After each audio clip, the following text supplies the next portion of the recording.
Senang sekali mendapatkan kesempatan ini ya untuk bisa, sharing hasil, riset saya. Saya setuju dengan tadi apa yang dikatakan oleh Bu Ega, terus terang, ada beberapa yang memang saya, perkirakan gitu ya hasilnya akan seperti apa, tapi ternyata contradictory dengan apa yang, saya harapkan gitu. Jadi ini menjadi sesuatu yang menarik. Jadi judul risetnya sendiri adalah pengaruh transformational leadership terhadap employees communication behavior melalui communal dan exchange norm relations pada perusahaan multinasional. Jadi memang yang saya teliti itu adalah, perusahaan multinasional yang memang berasal dari satu negara yang sama, Bapak Ibu. Jadi latar belakangnya itu sebenarnya saya, secara personal tertarik dengan pernyataan bahwa karyawan ini merupakan suatu aset yang penting untuk perusahaan, gitu ya. Pastinya pemimpin juga seperti itu, di mana tadi seperti Bu Ega sudah sampaikan, untuk, pemimpin itu diharapkan, seseorang yang visioner, yang bisa membawa perubahan ke arah yang lebih baik, terhadap perusahaan tentunya. Karena kan zaman juga berubah dan tentunya, untuk perusahaan sendiri itu tetap harus, sustain ya, seperti itu. Nah, pada penelitian saya, ini akhirnya saya menemukan adanya hubungan antara perusahaan dan karyawan, di mana itu dianggap sebagai faktor utama yang mendorong komunikasi internal atau yang kita sebut tadi adalah voice behavior dan juga eksternal atau yang di sini di penelitian saya disebut, sebagai megaphoning gitu. Jadi, secara garis besar itu yang saya teliti sebenarnya ada 5 variabel. Yang pertama itu adalah tadi transformational leadership, kedua adalah, employees communication behavior, kemudian ketiga positive megaphoning, dan juga employees communal norm dan employees exchange norm gitu. Sebenarnya sih pada riset saya ini atau jurnal yang saya jadikan, sebagai, jurnal utama gitu ya, di sini dibahas juga mengenai negatif megaphoning. Nah, nanti, tapi saya, lebih, melihat kepada positif, megaphoning-nya karena di situ yang saya sangat, tertarik. Nah, untuk singkatnya, sebenarnya itu ada 8 hipotesa yang saya ajukan, tapi dari 8 hipotesa tersebut ternyata itu ada 5 yang ditolak. Nah, di sini saya ingin fokus kepada 5 hipotesa yang ditolak karena saya melihat ini sebagai sesuatu yang menarik. Tapi sebelum saya masuk ke sana, saya juga ingin menyampaikan bahwa, total responden, yang ada pada penelitian saya ini adalah sebanyak 310 orang dan, semuanya ini berasal dari, perusahaan multinasional dari satu negara yang sama dengan rata-rata pekerjaan mereka itu atau sudah bekerja pada perusahaan tersebut, dalam kurun waktu, itu 3 tahun minimal dan berada di posisi manajerial atau, pengambil keputusan seperti itu. Saya masuk langsung, ke hipotesa yang, ditolak. Yang pertama itu adalah, hipotesa saya itu adalah, transformational leadership ini berpengaruh positif terhadap employees communal norm. Ternyata di sini, sebenarnya transformational leadership yang dilakukan oleh pemimpin itu ternyata bukan faktor yang mendorong employees communal norm gitu. Jadi, alasannya kenapa? Ada kemungkinan ini terjadi karena memang di perusahaan multinasional karyawannya atau employees-nya, dari berbagai macam negara dan tentunya mereka juga membawa budaya masing-masing, seperti itu. Bahkan pemimpinnya, kita bisa, tahu juga biasanya ada rotasi ya Bapak Ibu ya, itu, sekitar 3 sampai dengan 5 tahun sekali biasanya dan para pemimpin ini juga mereka datang dari negara yang berbeda, membawa budayanya masing-masing, seperti itu. Nah, hipotesa kedua yang juga ditolak ini adalah transformational leadership berpengaruh positif terhadap employees first behavior. Yang saya temukan, ternyata ini juga transformational leadership tidak menjadi faktor yang mendorong first behavior dari karyawan yang pada akhirnya diharapkannya tadinya adalah untuk membawa keuntungan perusahaan, seperti itu. Jadi ini juga ternyata tidak terbukti. Yang ketiga, hipotesanya adalah transformational leadership berpengaruh positif terhadap employees positif megaphoning. Nah, di sini saya juga menemukan ternyata transformational leadership itu bukan menjadi faktor yang mendorong atau meningkatkan employees positif megaphoning. Employees positif megaphoning ini maksudnya apa? Maksudnya adalah karyawan yang akhirnya men-share gitu ya, atau membagikan hal-hal positif mengenai perusahaannya secara sukarela. Jadi kalau kita bilang bahasa, mungkin sekarang bahasa kerennya endorsement gitu ya Bapak Ibu ya. Tapi kalau endorse itu kan artinya dibayar ya, ada kontraprestasinya. Kalau ini tidak ada. Jadi secara sukarela dia membagikan informasi positif mengenai perusahaannya itu ke personal network-nya seperti itu. Jadi ini alasannya apa? Karena tadi seperti saya bilang tidak ada atau bukan faktor utama yang mendorong atau meningkatkan employees positive megaphoning gitu. Jadi masih ada faktor lain yang perlu dipertimbangkan seperti adanya pemikiran fungsi tersebut. Misalnya ada memang departemen tertentu yang sudah ditentukan oleh perusahaan tersebut untuk menjadi juru bicara gitu ya untuk segala sesuatu yang memang positif dari perusahaan, sehingga untuk employees lain mereka cenderung merasa oh ini bukan bagian saya untuk berbicara keluar, walaupun itu ke personal network-nya. Jadi itu salah satu faktor yang juga kita perlu pertimbangkan. Nah, hipotesa keempat yang ditolak itu adalah employees communal norms, itu berpengaruh positif terhadap employees first behavior. Di sini kenapa saya membahas communal norms? Karena menurut saya Indonesia ini adalah masyarakatnya komunal ya Bapak Ibu gitu ya. Jadi saya tertarik untuk berfokus ke sana dan apakah itu bisa diimplementasikannya sama untuk perusahaan multinasional seperti itu. Ternyata yang saya temukan juga employees communal norm ini tidak dapat mempengaruhi employees first behavior. Misalnya, karyawan ini tidak langsung mengutarakan saran untuk memecahkan masalah yang ada di perusahaan, seperti itu. Kenapa? Kembali lagi, mungkin ada hierarki yang tadi juga Bapak Ibu. Jadi misalnya ada staff, dia akan bicara dulu, misalnya manajer, dia akan bicara ke senior manager, kemudian senior manager yang akan menyampaikan ke hierarki yang lebih tinggi, seperti itu. Jadi ada jenjangnya. Kembali lagi tergantung tadi dengan model perusahaan seperti apa ya Bapak Ibu ya. Kita bicara secara general untuk perusahaan multinasional dari satu negara yang sama untuk penelitian saya. Mungkin hasilnya akan berbeda apabila memang yang diteliti itu adalah perusahaan multinasional yang berasal dari berbagai macam negara seperti itu. Nah, yang hipotesa terakhir yang juga ditolak itu adalah employees communal norm berpengaruh positif terhadap positif megaphoning.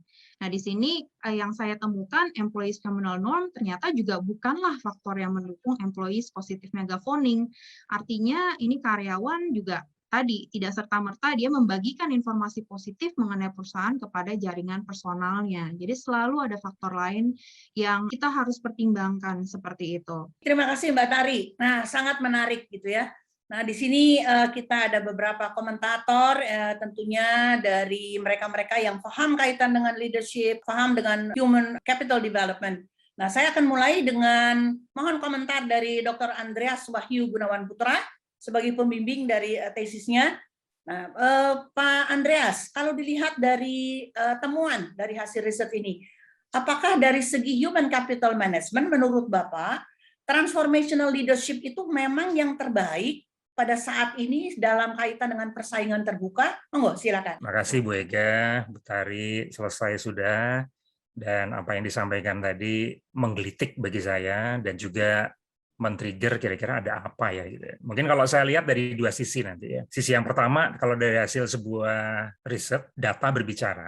Jadi kalau data berbicara ya sudah. Diutak-atik ya, itu temuan. Jadi karena itu adalah temuan ya sudah. Kita nggak bisa berdebat karena angka sudah. Tapi aspek kedua adalah dicari kok bisa ya ini ada keunikan hasil penelitiannya. Jadi kita nggak mutak-matik metodologinya, keilmiahannya sudah didapat. Tapi apa yang kita bisa ambil benang merahnya. Nah, yang menggelitik kan tadi faktor yang dominan adalah bahwa gaya kepemimpinan transformasional yang akan memberikan pengaruh terhadap seluruh komponen variabel yang lain. Sebetulnya pemicunya di transformational leadership gitu ya. Memang secara positif komen, secara positif teori, aplikasi itu bagus sih ya. Dia memberikan dia mentransform hal-hal yang sifatnya baik menjadi lebih baik. Dia bisa mengedukasi, memotivasi, dia bisa mengencourage bawahan, memberikan reinforcement, apapun sikonnya, ya dia menjadi the man behind the wheel, segala sesuatunya bakal lebih baik. Tapi pada saat keunikan itu tampil, saya tidak melihat itu sebagai sebuah hal yang aneh. Justru pertanyaannya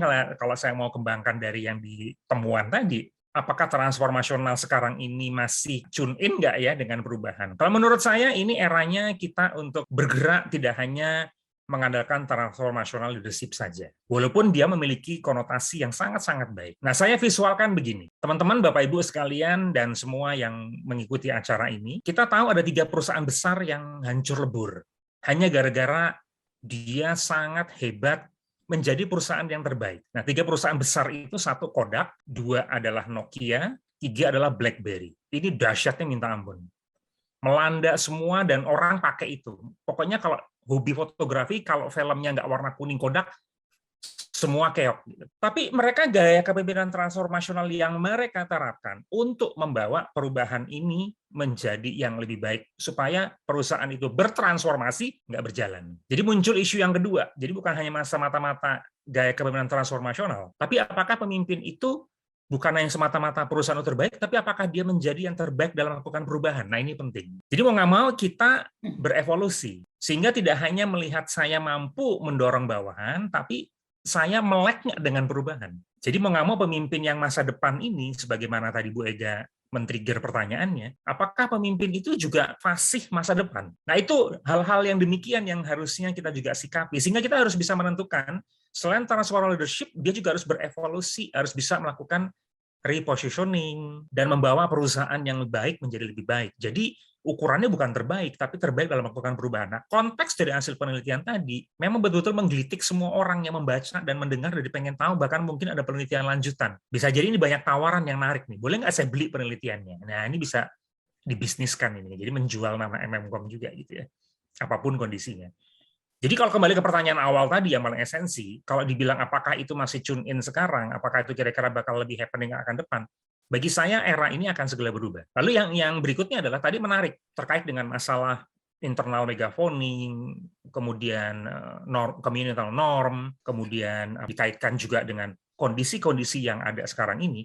Transformational leadership nggak bisa berdiri sendiri. Jangan-jangan ada pengaruh juga dengan kondisi dari manajemennya. Edukasi juga mempengaruhi latar belakang kok itu ditolak dan tidak ditolak. Gitu. Tapi sekali lagi, kalau berbicara mengenai hasil riset, ya data berbicara. Nah, barangkali yang perlu dipicu untuk kemudiannya bukan hanya semata-mata mengenai transformational leadership, tapi evolusi itu bisa apa enggak. Yang kedua, kemajemukan dari sebuah sampel menentukan hasil. Kebetulan ini perusahaannya multinasional, yang notabene tadi ada diversity in the workplace-nya juga bisa menentukan. Jangan-jangan hasilnya bertolak belakang. Kalau itu MNC diaduk dengan yang namanya perusahaan nasional. Bisa ditolak, bisa diterima. Tapi benang merahnya itu, kalau tadi saya mau kategorikan sebagaimana yang disampaikan oleh hasil penelitiannya, untuk kita bisa kembangkan. Jadi yang jelas, sudah waktunya lah kita untuk bergerak, tidak hanya mengandalkan transformational leadership saja. Terima kasih sekali Pak Andreas.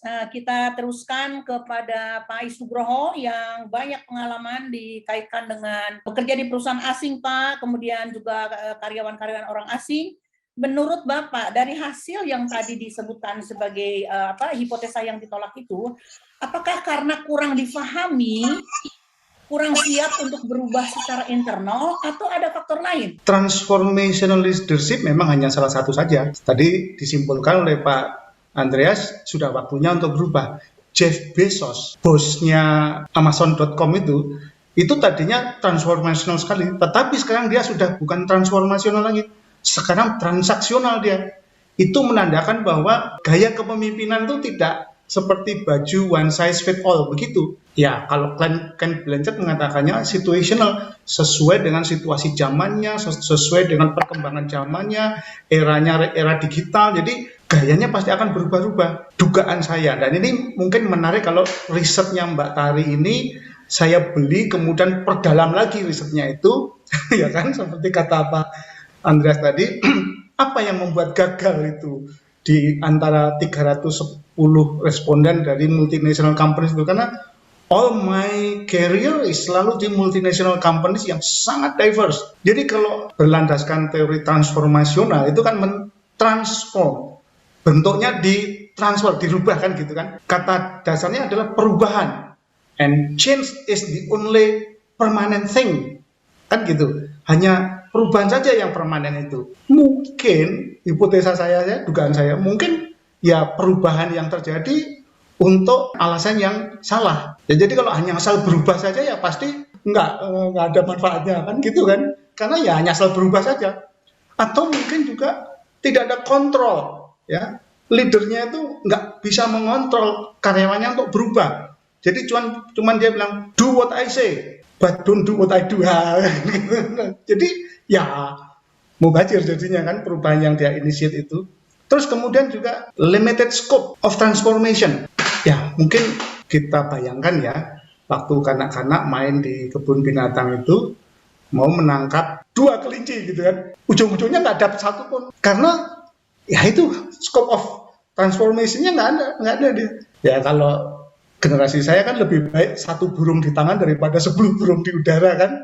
Ini juga bisa membuat kegagalan daripada transformational leadership karena limited scope of control. Kemudian adanya juga sering itu unrealistic time plan.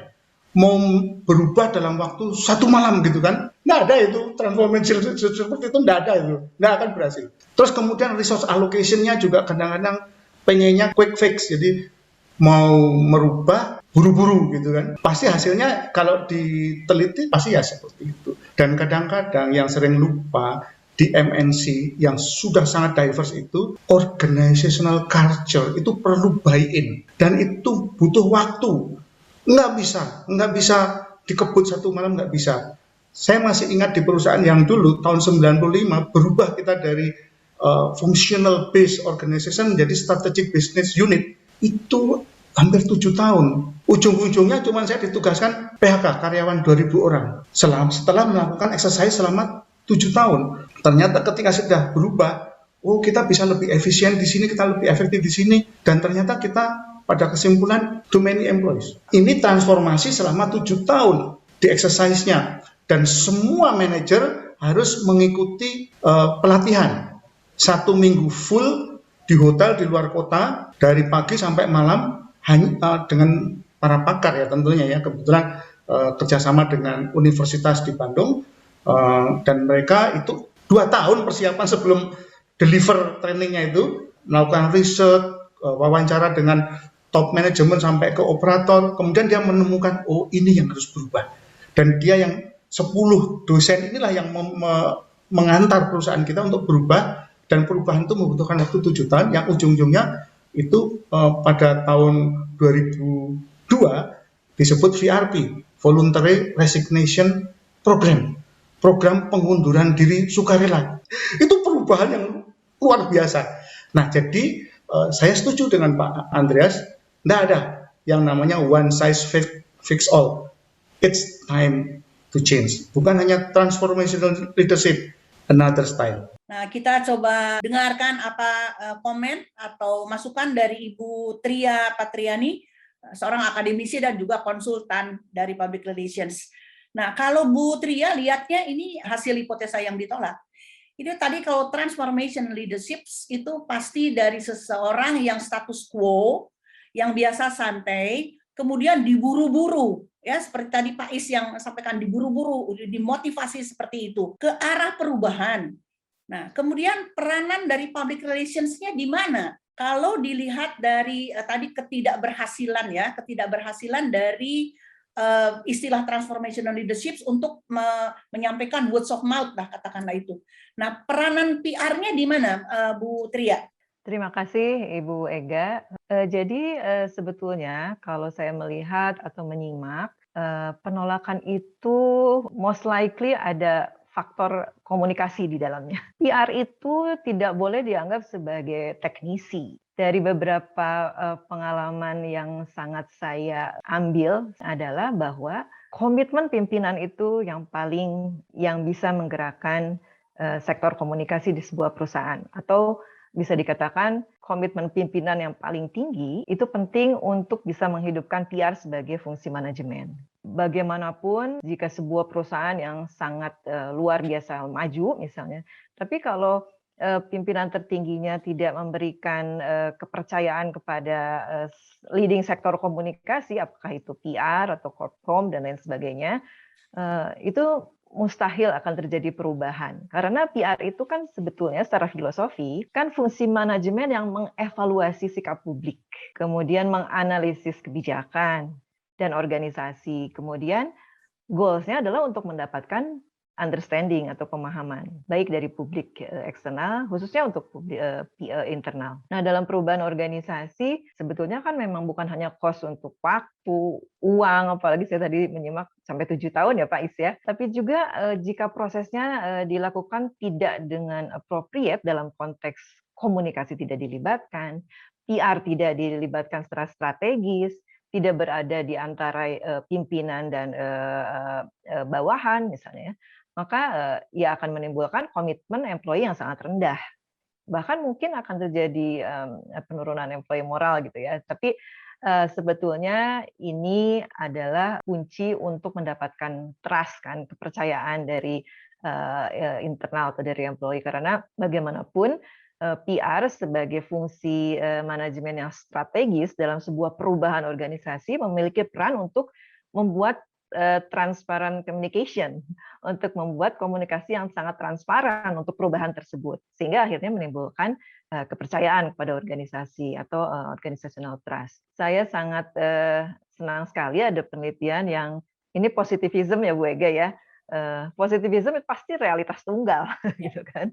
Nah, jika ingin bagaimana kita bisa menggali gap yang hilang itu kan, kalau positivism ya sudah itu realitas tunggal. Mungkin kita kan bisa menggali lagi apakah sektor komunikasi dalam hal ini konteks PR sebagai fungsi strategis tadi Bu Ega bilangnya tidak dimainkan gitu ya. Jadi tidak diberikan kepercayaan secara penuh. Karena kadang-kadang meskipun di MNC, PR itu memiliki 4 peran ya Bapak Ibu. Dari mulai teknisi komunikasi, fasilitator, solving problem, sampai expert prescriber. Jika pimpinan yang paling tinggi sangat aware, itu sudah sampai ke tahap expert prescriber.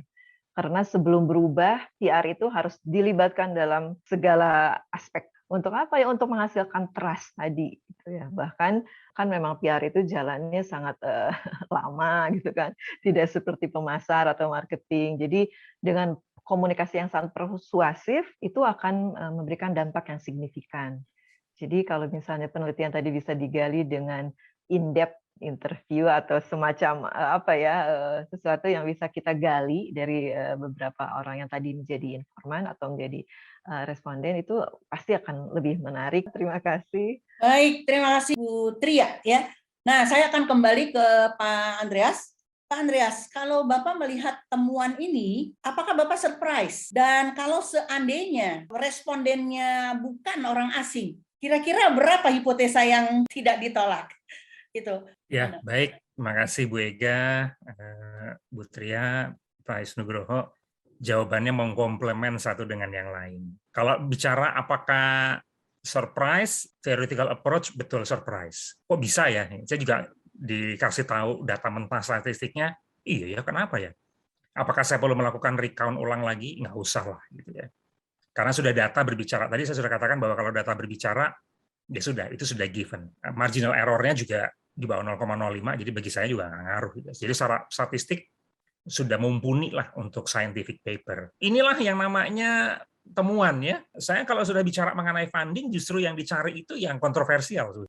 Selling point-nya di situ dari sebuah tulisan. Kalau semuanya sudah ini supported, well, there's nothing new, ngapain kita baca? Tapi justru kalau kita di abstraknya kita ada baca, mungkin kalau di textbook-nya ada preface-nya, mungkin kalau di press release ada title-nya yang begitu seksi, wah apa nih? Gitu ya. Jadi bagi saya, it's not really surprising to me. Jadi mengenai finding-nya. Justru yang utama yang perlu dieksplorasi, bagaimana kalau kita coba pakai kualitatif? Ya kalau kita mau pakai mixed method sih boleh, dalam riset juga boleh. Cuma kan pada saat kualitatif udah pasti takes a little bit time.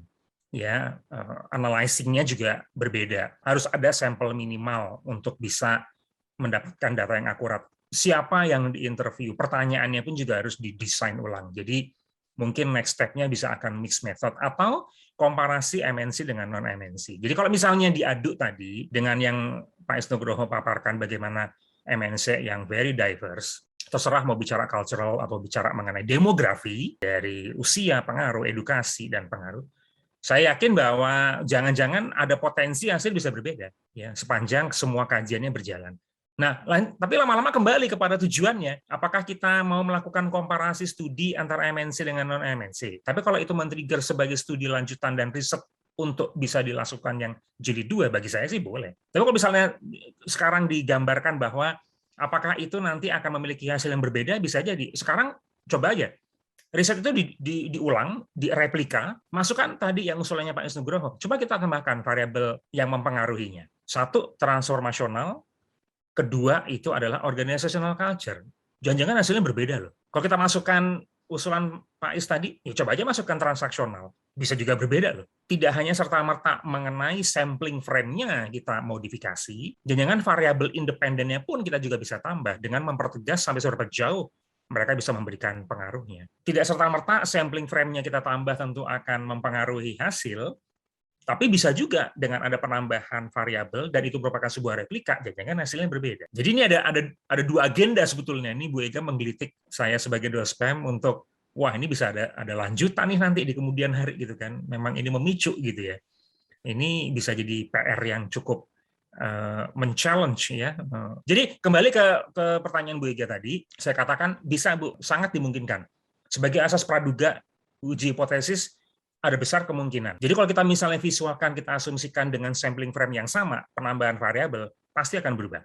Yakin saya. Tapi kalau misalnya sampling frame-nya kita modif dengan adanya non-MNC, dengan demografi yang sama, variabel ditambah, ini hasilnya juga bakalan lebih menghebohkan lagi. Bisa aja yang katakanlah yang transformasional di non-MNC semuanya diterima. Tapi pada saat culture kita pakai sebagai variabel yang pemicu, jangan-jangan bisa ditolak juga loh ini. Karena di dalamnya ada values, ya, di dalamnya ada mission, yang semuanya akan memicu terjadinya perubahan terhadap apakah ini bisa mempengaruhi komponen variabel yang lain. Jadi bagi saya, dari hasil diskusi ini justru bagi saya pribadi memicu untuk berpikir lebih lanjut, oh kalau gitu saya mesti men-challenge apa yang selama ini kita tahu, bahwa tidak selamanya itu bisa dibuktikan secara empiris, dan akan jauh lebih heboh kalau ternyata hasil uji empirisnya berbanding terbalik dengan konsep teoretikalnya. Nah inilah nikmat indahnya kita mengcombine antara pendekatan akademia dengan pendekatan research, sehingga kita ada baju yang di tengah mengatakan bahwa, oh ntar dulu,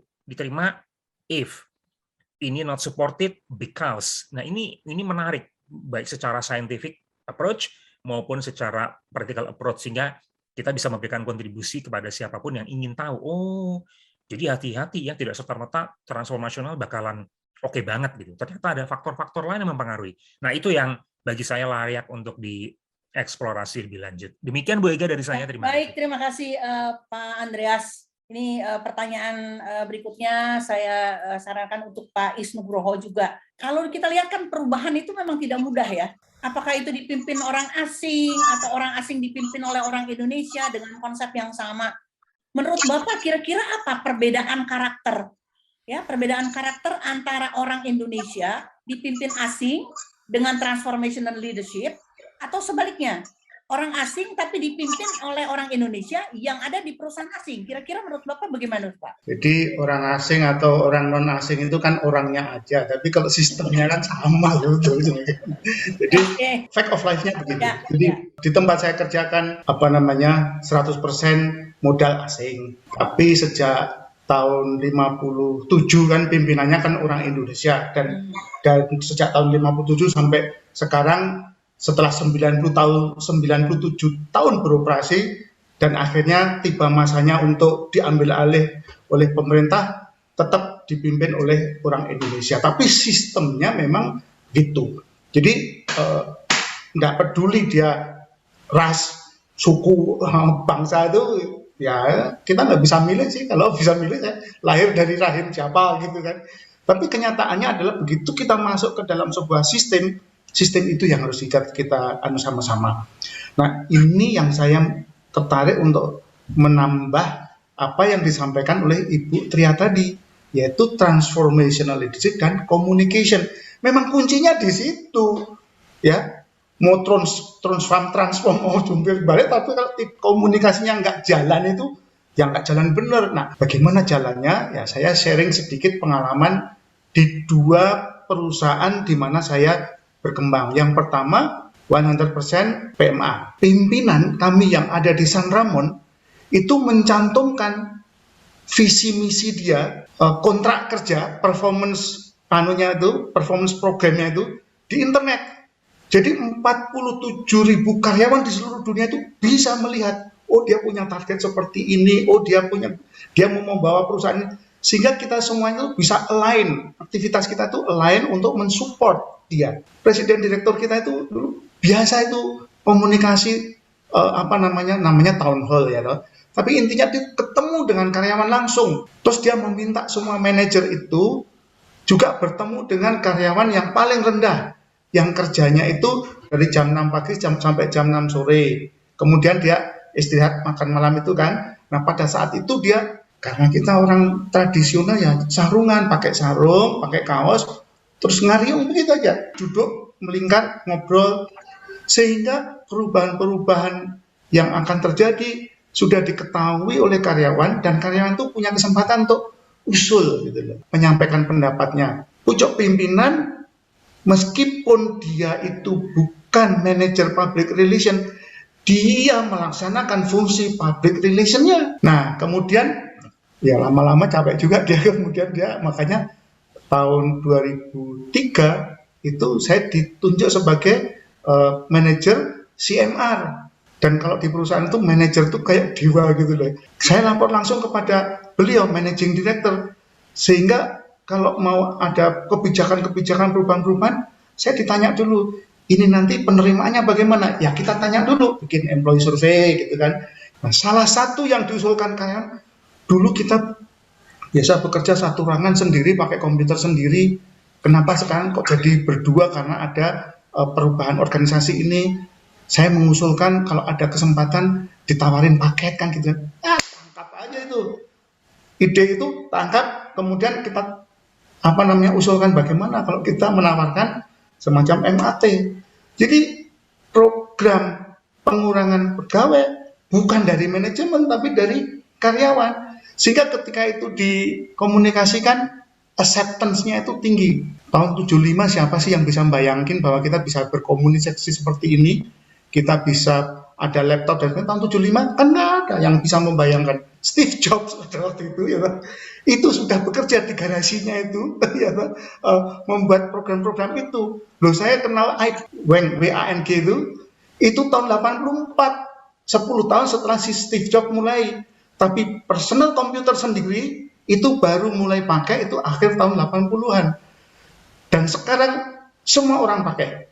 Ini saya sebut Steve Jobs itu sangat visionary, sangat transformasional, dan dia berkomunikasi dengan audiensnya itu nggak pernah tuh ada PowerPoint, dia cerita aja gitu, storytelling gitu, enak, mengalir, dan nggak ada yang lupa. Saya berterima kasih sekali dilibatkan dalam diskusi ini, karena bertemu dengan dua pakar komunikasi, Ibu Tria dan Ibu Eka, tetapi juga pakar SDM, Pak Andreas. Terima kasih. Baik, terima kasih Pak Is. Nah, satu lagi ini kaitan dengan komunikasi. Kalau lihat Bu Tria, ya terlepas dari hasil riset kaitan dengan transformation, intinya kan perubahan, ya kan? Nah, Bu Tria melihat kalau di Indonesia kaitan dengan perubahan ini sejauh mana sih PR itu dilibatkan? Ya, kalau kita melihat dari kacamata teori misalnya kaitan dengan McKinsey, kalau struktur berubah. Ya, strukturnya berubah, sistem berubah, stylenya berubah, staff skill-nya, strategi dan share value yang dilakukan oleh public relations. Nah, Ibu melihat dari keseluruhan, secara umum aja di Indonesia ini kira-kira bagaimana? Terima kasih sekali lagi Bu Ega. Sebelumnya saya juga sambil menyimak Pak Andreas bicara insight yang luar biasa, Pak Nugroho dengan pengalamannya dari tahun 80-an. Saya kalau mau menarik mundur Bu Ega, secara umum saya mungkin akan cerita tentang pengalaman saya menjadi mahasiswa komunikasi dulu dan magang di MNC. Itu tahun 94. 94 mungkin Pak Nugroho udah jadi direktur di mana ya Pak.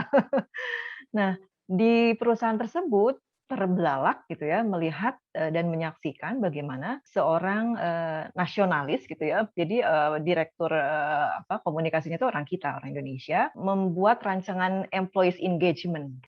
Jadi memang kan PR itu goals-nya adalah understanding dan acceptance, betul Pak Nugroho ya, understanding acceptance dari publiknya, karena memang kesalahan kita kadang-kadang juga melihat PR itu masyarakat gitu ya, publiknya. Padahal kan dalam relasi terminologi juga public relation is relasi publik. Saya merasakan waktu itu beliau itu di tahun 94 itu mengengage dengan cara seluruh karyawan dilibatkan dalam program yang kecil sampai program yang itu akan menjadi sebuah perubahan dalam organisasi.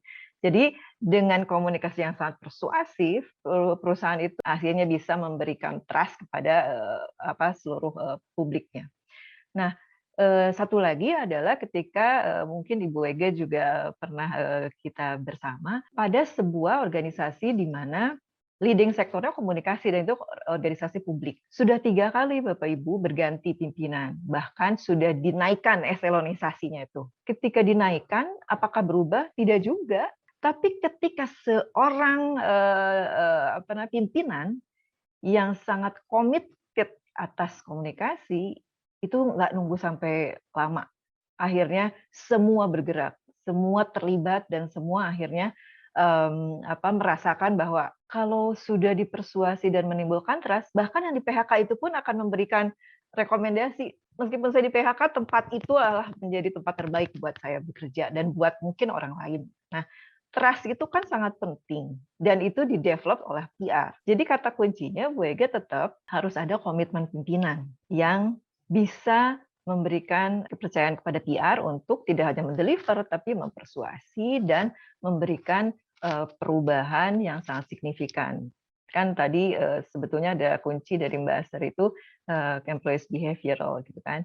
Jadi perilaku itu yang paling penting. Nah, jadi secara umum di Indonesia, kalau saya bisa bicara, Bu Ega, in my humble opinion, akan ada atau ada perusahaan yang sangat keren banget lah, organisasi itu berjalan karena memang pimpinannya sangat komitmen banget dengan fungsi PR. Dan begitu pula sebaliknya, jika tidak komitmennya tinggi terhadap komunikasi, tidak akan berjalan juga perubahan apapun dalam sebuah organisasi atau perusahaan. Terima kasih.